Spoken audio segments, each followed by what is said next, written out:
My message for us this morning is entitled, Receiving My Breakthrough. Now, I believe that it is God's will for everyone to break through to whatever situation, murky, muddy, dirty situation that we are in. Whether it's our finances, maybe we have bad blood or bad relationship towards our family, relatives, whatever it is, siguro ang uban, you want this breakthrough because you are addicted to something. Maybe ang uban addicted to video games, addicted to alcohol, addicted to pornography, whatever. Gusto ang Ginoo, and it is really God's will for us to break through that. And maybe for this church, maybe we want revival, maybe we want changes or development, or maybe you personally, you want to break through, you want to break the chain of mediocrity in your family. Maybe you want to break the chain of sickness and disease in the family.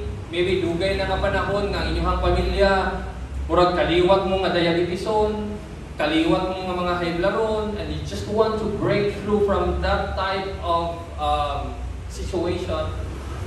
The good news is, gusto po ng Ginoo na. Gusto ang Ginoo nga mahitabo na sa imong kinabuhi. God wants you to break through, but the question is, how? How can we receive our breakthrough? Unsaon man nato nga madawat nato nga ang kalampusan nga mula husta, whatever it is that is holding us back, whatever it is that is trying to stop our growth, stop our expansion into the kingdom, stop our experience, wonderful experiences in the kingdom of heaven, the kingdom of God. Gusto ang Ginoo nga break loose ta ana ug mulampos ta sa iyahang katuyuan. Amen. Now, there is this particular verse or chapter in the Bible that is in Matthew chapter 5. It talks about Jesus making sermon on the mount. Not just Matthew chapter 5, but Matthew chapter 5, 6, and 7. Na diha mga igsoon ang mga wali ni Jesus. Mahitungod sa how should a follower of Christ, how a believer of Jesus should live his life. In other words, Matthew chapter 5, 6, and 7 those chapters are what we call our manual for living. No? Actually, kung magbasa ka sa gospel man God, duha ra man gud ka instances nga nagtudlo din si Jesus. It's either this particular moment is him having this sermon in the mount, or him giving parables or teaching parables to people.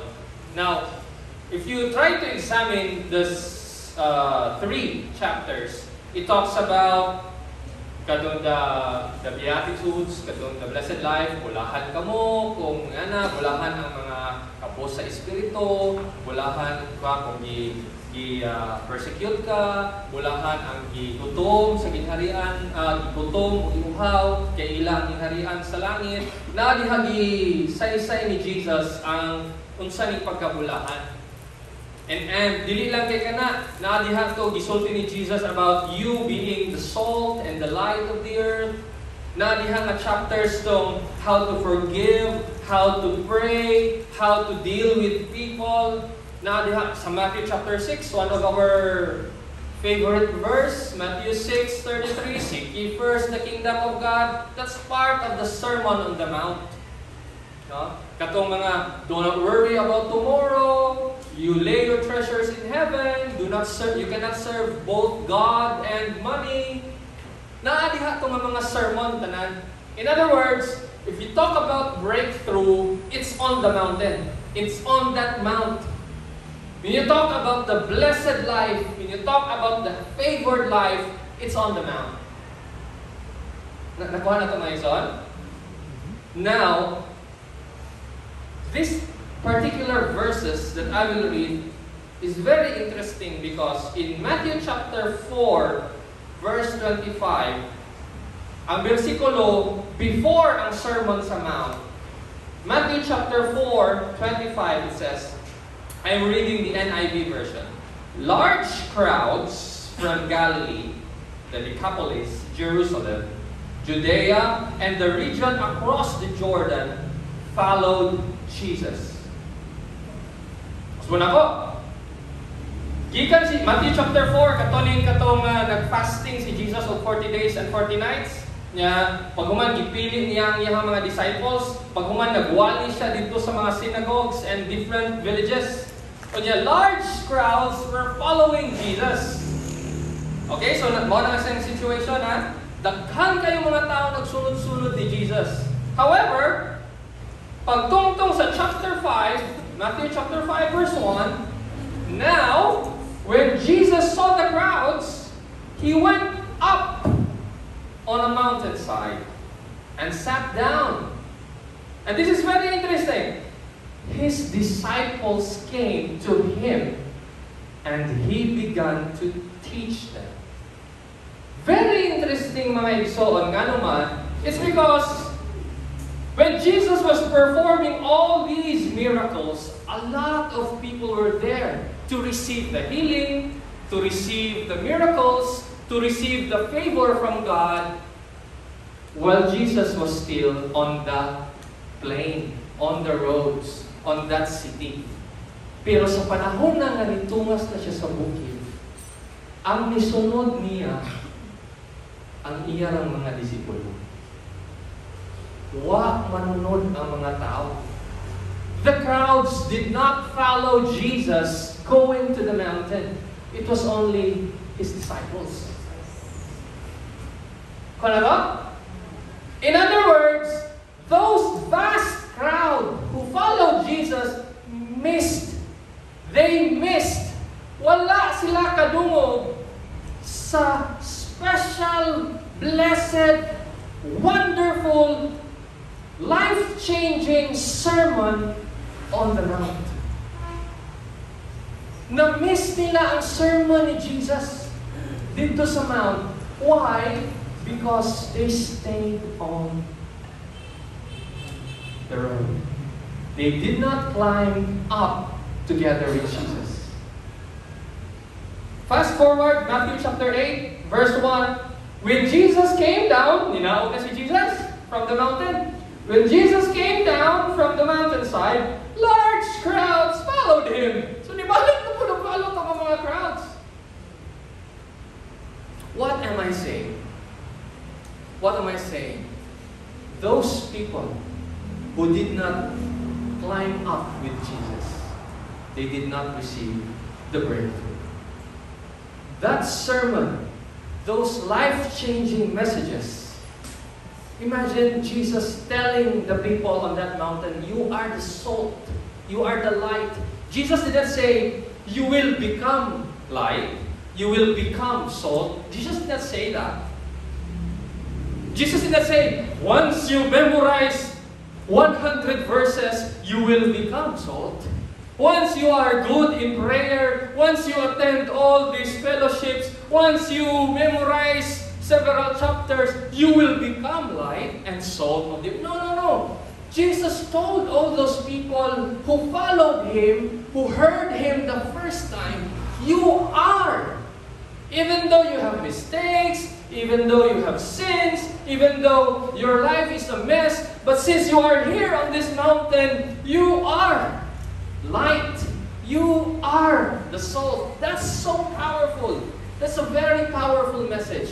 But those people who did not climb up, wa mutungas, kauban ni Jesus, they did not receive that message. Na-miss nila ang breakthrough. Nakuha na ito mga igsoon. Amen? And so how do we receive our breakthrough? How can we receive the blessed life that we are longing for? Number one, we must be willing to accept interruptions with our schedule. Plain and simple. Dapat Okay ra ta, mudawat ta, nga samukon sa Ginoo ang atong busy nga schedule. Because I think those people, those crowd who were listening to Jesus and maybe receiving all of those miracles, and some of them were watching Him, maybe some of the Pharisees were there watching Jesus perform those miracles in the villages. Maybe they were there because it was convenient for them. Because their businesses were in the villages. Their jobs were in the villages. Their life. Naa sila dito tanan. Naaraman sila dito. But the moment Jesus withdrew Himself and went up on the mountain, una-una siguro sa ubang mga tao nga naa dito sa itong mga crowd, ay, adto si Jesus magwali sa mountain, busy, pamangko kamaligya sa akong baka, kamo sa lay adto. Ay, hala, ang schedule ra ba na ako karon kay mag-grocery pa ko. Kamo sa lay paminaw ni Jesus, kamo lang sa itungas ito. Busy pamangko. Naabo lang ko'y giatiman, ako'y, ala, magpakaon para ba ko sa akong mga pets? Hala, maglahaw para ba kong baboy, kamo sa lang? Di lang bumukaon to ako manok, kung di ako'y mulang muhatag o pagkaon. Kamo sa lay tungas ito ni Jesus. Kauban, kamo sa lang. Amen? You know, the reason some people, even though we have been praying and praying and praying for breakthrough, the reason why the breakthrough hasn't come yet is because we don't allow God to interrupt our daily routines, our daily lives. We don't want to get out of our convenient lifestyle in order for us to receive such blessing, such favored life, such change and improvement. Sometimes, even in the church, there are churches who have been praying for revival and breakthrough, but they cannot receive. The church remains stagnant. The church remains nga murag maulang gihapon nga naman because they refuse to go out of their way and climb up the mountain. Mag-training na po si pastor. Kapoy man. Na may assignment. Na para ba ko'y lakon nun? Alam, mag-video call, rabas minikuan. Nakaschedule naman, nakaplano naman akong simana. O niya, mag-discipleship. Kapoy man. Many churches, they haven't received their breakthrough. It's because they refuse to climb up the mountain. Amen. Amen. Number 2, how to receive my breakthrough is that we should expect that the road towards your breakthrough is not easy. The road, let me say that again, ang dalan padung sa atong kalampusan, breakthrough na to, dili na siya sa iyo. Luke chapter 19 verse 1 to 4. I'm reading the NLT version. Jesus, again that's Luke 19, 1 to 4. Jesus entered Jericho and made his way through the town. There was a man there named Zacchaeus. He was the chief tax collector in the region, and he had become very rich. Wow. So this man, Jesus went to this particular place called Jericho, and because Jesus' popularity reached in different cities and villages, so kini si Zacchaeus, he was so curious about Jesus and he wanted to listen to him. And according to Luke chapter 19, Zacchaeus was the chief tax collector and he was very rich. Let's continue. Verse 3, he tried to get a look at Jesus, but he was too short to see over the crowd. So he ran ahead. Imagine, he ran ahead, climbed a sycamore fig tree beside the road, for Jesus was going to pass that way. You see? And of course, if you read the story, the whole story, Zacchaeus received salvation. Zacchaeus received breakthrough because Jesus told him, Zacchaeus, climb down because tonight I will go to your house and dine with you. Zacchaeus received his breakthrough because he was willing to run and climb the tree. Had he remained in that position, he couldn't see Jesus because he was short. He wasn't like Pastor Raymond. Because mubo si Zacchaeus, kung nagpabiling pa siya, kung wala pa siya mudagan, giunahan niya tanang mga tayo. That means, if Zacchaeus did not hustle, kung wala siya mo hustle hard, itong mga term na ron nga hustle hard, kung wala pa mo hustle hard si Zacchaeus to run ahead of the crowd and climb up that sycamore tree, Jesus would not notice him and he would not receive his breakthrough. And it's not that easy for Zacchaeus. We have to expect that if we want breakthrough in our relationship, if we want breakthrough in terms of our health, we want to be physically fit and healthy, it's not easy. We have to accept that this is hard work. Amen? Why is it not easy? Because, Zacchaeus was a rich man. And he was respected in his village, in his town. Ano man? Chief tax collector ko ka. Murag ko ka ng regional kwatiha sa BIA. Di ba? Yung kang regional director sa BIA, magdagandagan ka.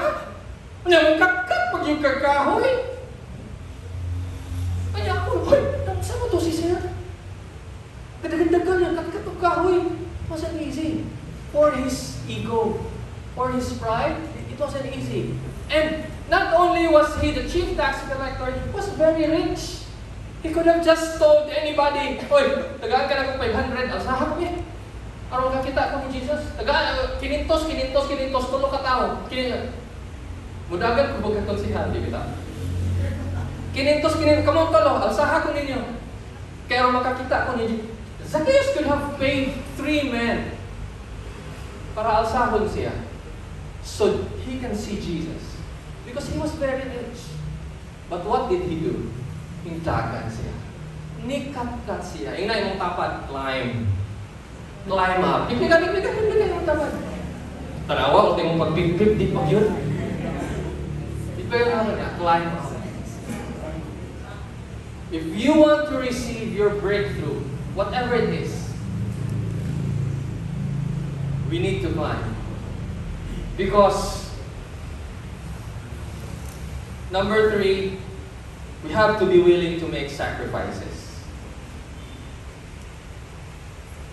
And those crowds, going back to Matthew chapter 5, katong a crowd who followed Jesus while he was still in the towns, they were not willing to sacrifice their time. Siguro mo ba nakapoy man sa bukid with Jesus? Hustle man. They're not willing to do that. Maalkansi siguro silang adlaw. Ay, mo absenta. Sayang man ang fieldo na to karong alawa mo absenta. Kay na ay seminar si pastor. Sayang man. They were not willing to sacrifice. Ay, mukuan ko o jogging ko. Kapuya ko ng jogging mo eh. They were not willing to sacrifice to be healthy. Para pag healthy ko, dapat dili na ko mukaon of rice. Niya ang mag-inasal kay only rice man. They were not willing to sacrifice. The people in the crowd were not willing to sacrifice, and so they missed the message, the sermon on that mount. Amen? But let me tell you this, that all the heroes in the Bible, whether it's Moses, it's Joseph, it's David, it's Abraham, all the heroes in the Bible, they went through an uphill climb, an uphill they went through uphill battles in their lives before they received their breakthrough. Si Joseph, kapila siya gidimalas. Si Job, nahurot ang tanan nga naa niya. Si Abraham, he has to sacrifice and go up to that mountain to sacrifice his own son. Si Moses, he became a murderer. He had to work as a slave sa iyang father-in-law. Grabe ang mga uphill battles sa mga heroes sa Bible. And here comes ikaw nga gusto o breakthrough para sa imong asawa. Maybe gusdugay na mga di magkasinabot sa imong asawa, pero gamay na lang giguwang magbuwag na mo. Unya ultimo anyong anniversary nakalimot ka. Wa ka mohatag o buwak. Pila ra may 500 pesos nga buwak.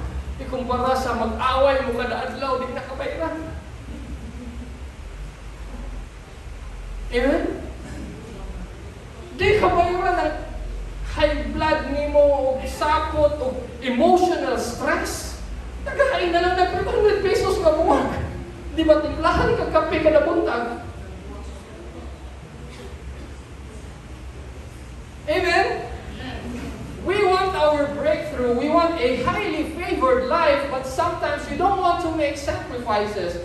It's like we're just waiting for it to come, but we're not being intentional about it. We have to be intentional about it. Amen? Amen. That's why we need to pray. Our prayer should be intentional too. Gusto sa Ginoo mga igsoon nga ato ang kinabuhi. The question really here is, Pastor, nganong kinahanglan ako breakthrough? Why do I have to do that? Why do I have to accept that it's going to be hard? Why do I have to make sacrifices? Well, it's because God wants you to live a victorious life. And your victorious life does not end just by you getting saved and that's it. Jesus said in John chapter 10, I came so that you might have life. That's the salvation. Life. But it does not stop there. And have it more abundantly. That's a victorious life. That's a blessed life. That's a highly favored life. Amen? Amen. And mao na gusto sa Ginoo breakthrough ta. If there's mga babag sa atong pag-alagad sa Ginoo, if you think you have this type of behavior, siguro mo ban 20 nakakatuig na Christian pero ang imong pagkaluoran mao gihapon. Siguro 15 nakakatuig nga niigawat sa Ginoo pero hangtod karon kung di ka malamano, mawag hapon kag 5 ka Domingo. I don't know what's your issue, but God wants you to break through. Because God wants you to live your Christian life abundantly, victoriously. Amen? And that is my prayer for us this morning. And I hope that when we go out from this church,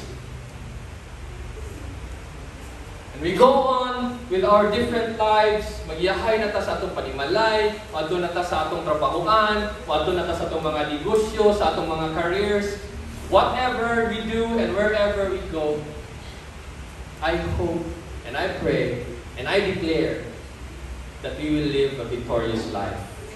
Let us go through that breakthrough by climbing up to that mountain. Amen? Amen.